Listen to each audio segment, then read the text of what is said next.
Hey there, and welcome. If you're here because you're starting insulin during your pregnancy, you are in the perfect spot. We're going to go through everything you need to know, not as a scary medical lecture, but as a supportive guide. Let's turn any uncertainty you might be feeling into pure confidence. Together. First things first, let's just acknowledge it. Starting insulin can feel like a lot. It can be overwhelming, and that's completely okay. But I want you to know it is truly the safest and best way to keep both you and your baby healthy. So our goal today is simple. We're going to walk through this together, step by step. No jargon, just clear, simple guidance. All right, so let's dive into the biggest question of all. Why is this even happening? And the answer is so important. So listen close. It is not your fault. This is all about the amazing biology that's happening inside your body right now.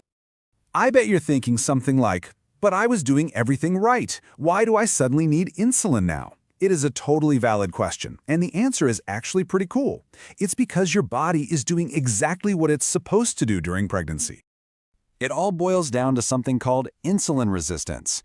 Basically, as your baby grows, your placenta starts pumping out all these amazing hormones. And those hormones are fantastic for your baby, but they have one little side effect. They make your own insulin a bit, well, less effective. This is a good thing. It's nature's way of making sure plenty of sugar, or glucose, gets across to your growing baby. Your body is just doing its job perfectly.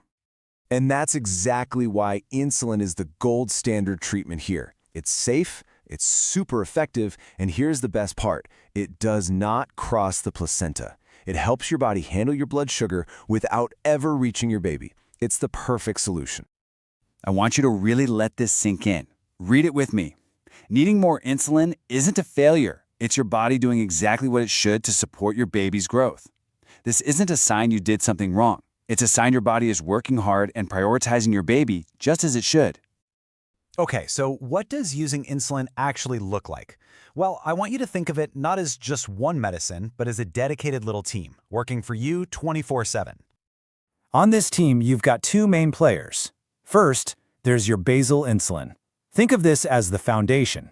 It's long-acting, and it works quietly in the background, all day and all night, to keep your blood sugar stable. Then, you've got your prandial insulin. This is your mealtime expert. It's rapid-acting, and it jumps in right when you eat to handle the sugar from your food. Together, they give you seamless coverage. So what are we aiming for with that mealtime insulin? Well, according to the Diabetes Canada guidelines, the goal is to keep your blood sugar at or below 7.8 1 hour after you start your meal. And if you check 2 hours after your meal, the target gets a little tighter, at or below 6.7. Hitting these numbers is what helps create the absolute best environment for your baby to thrive. Okay, so we know the what and the why. Now let's get into the how. We're going to break down the injection technique so you can feel totally confident, like it's just another simple part of your day. First up, where you inject actually matters. For that fast-acting mealtime insulin, your abdomen is usually best because it absorbs the quickest.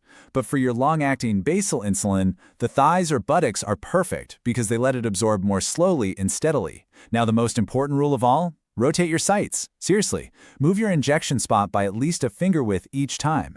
This prevents lumps and makes sure the insulin works perfectly every single time. Let's walk through this simple routine. 1. Always start with a fresh needle. 2. Prime the pen. Just dial to 2 units and push till you see a drop. This gets any air out. 3. Dial up your actual dose. Always double check it.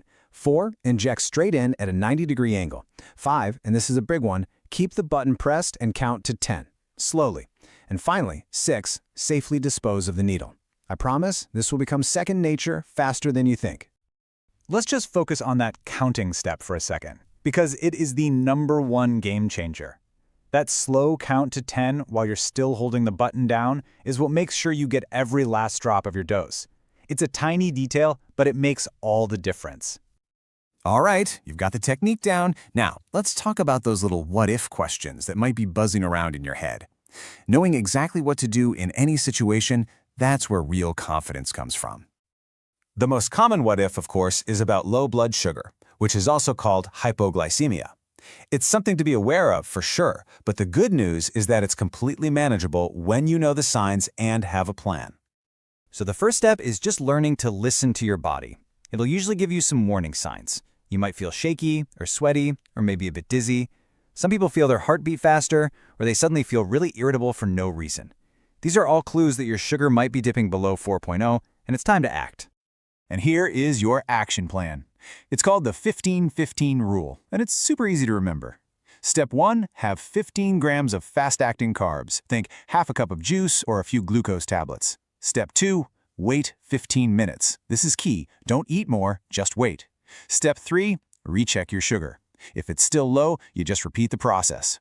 Once you're back in a safe range, a small snack with some protein can keep you stable. It's a clear, simple plan that works. So, to bring it all together, here's a little cheat sheet of those key targets from Diabetes Canada. You're aiming for a fasting number between 3.5 and 5.3, staying under 7.8 an hour after your meal and under 6.7 2 hours after. Think of this as your roadmap to a healthy pregnancy. As we wrap up, I want to leave you with a different way of thinking about all this. It's so easy to see the finger pokes, the injections, and the carb counting as a chore. But I want you to try and reframe it. Every single one of those actions is an act of love for your baby. You're doing something incredible.